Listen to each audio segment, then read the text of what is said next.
I'm back.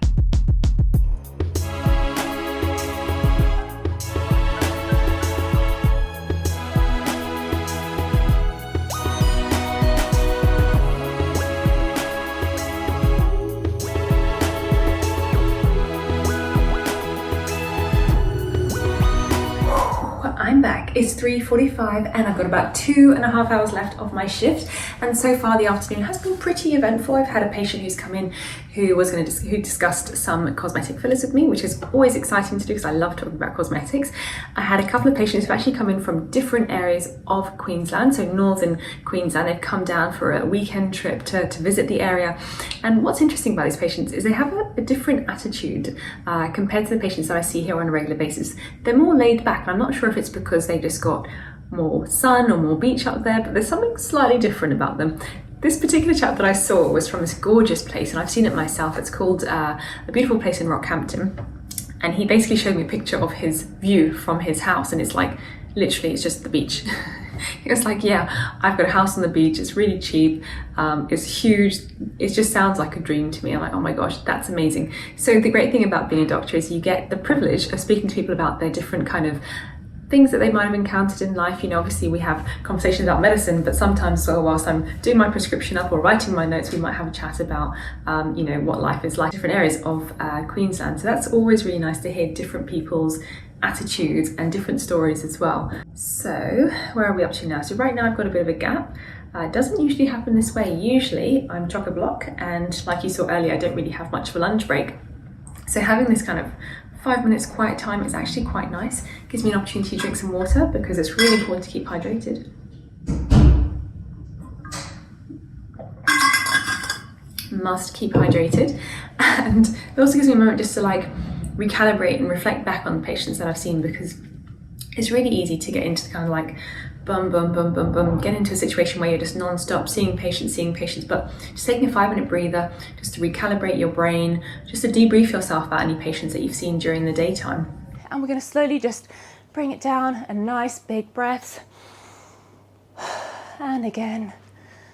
Time management is actually really important as a general practitioner. So when we see patients, we see them on 10 or 15-minute appointment slots, and sometimes we have squeeze-in patients, which means we see them as an addition to the ones who are already booked in.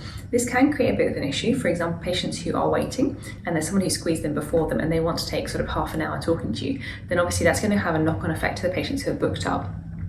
So being able to sort of manage the time that you have with the patient, but also being able to manage your staff, is actually a really important technique for general practice. Because if, for example, my receptionist will book in like 100 patients for me in, say, an hour's time slot, it's not going to happen. It's not going to work well for the patients who are booked in advance, and it's also not going to work well for patients who are booked in further down the list as well. So it's really important to have a communication between the doctor and the receptionist to say, you know, this is my limit.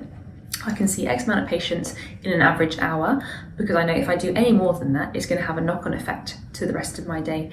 And having these kind of moments, just a debrief, like at the moment I've got a couple of minutes debrief, is actually a skill. Being able to do that whilst managing all of the patient list you've got is actually a skill that you have to acquire as time goes on. Like if I think about my junior days as not that junior, but a couple of years ago, say, when I see patients, say, every 15 minutes, I probably was a bit flat out, and it was harder for me to kind of speak to the patient in a way that would get me the answer quickly. Whereas now I know a technique, or I've learned a technique, how to elicit the conversation from the patient in a way that will give me the salient points that I need for me to make that diagnosis.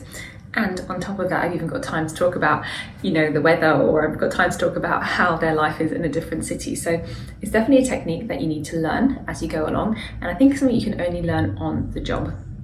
So definitely important. Time management is important, because nobody wants to wait for the doctor, although sometimes it is inevitable, and sometimes you do have to wait for the doctor because out of the blue somebody may want to come in for the script of their pill, but they end up talking about how anxious they've been and how depressed they are, in which case that's going to propel up a whole different conversation altogether, and that in itself can take a good 20 to 30 minutes. And as a general practitioner, whenever we meet somebody who's got like a history or a symptom of what we call passport symptoms, so symptoms that kind of They don't give them to you on the first step, but they give them to you after a couple of questions. Whenever we see those passport symptoms, we don't want to ignore them. I don't want to send somebody away who might be feeling depressed and might be suicidal, because I want to make sure that they're safe, make sure that I'm doing the right thing by them. So by making sure that I've given them ample time to talk to me on that day, they feel a lot better for it. And honestly, I get so many patients coming back to me that say, thank you for listening to me. It was so helpful, even if it's just talking. It's so nice sometimes just talking to your doctor. So yeah, that's why we run late sometimes, because we want to do the best thing by you. All right, I think my little mini break is over, and I've got my patient coming in for my IUD insertion very soon.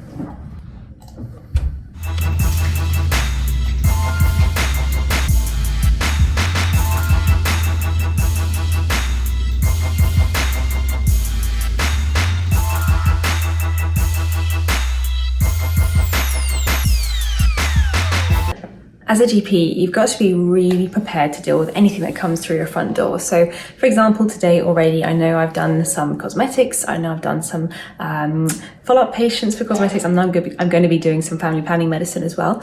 But in the middle of all of that, I'm also dealing with anxiety. I'm dealing with psychological distress. I'm also dealing with people who are coming in for routine blood pressure checks, or even just the modification of their medicines. And on top of that as well, you also do meet people from all walks of life. So, meeting sex workers, for example, and making sure that they're nice and safe and they've got their certificates ready and that they've got their testing all organized. But generally as well, people who sort of are in relationships or new relationships are coming in for their sexual health checks, which I think is fantastic. So I always say that if you've ended a relationship, obviously do a sexual health check. If you're going into a new relationship, do a sexual health check as well. If you're in a monogamous relationship and you're not worried about anything, then obviously you don't have to worry about it. If everything is clear, then that's okay. But certainly any kind of change in relationships is very important. And of course, we all know that the best way to protect yourself against any sexually transmitted infections is to wear protection, so barrier contraception. What does it mean if you don't have your, an STI discovered, like for example, chlamydia or gonorrhea?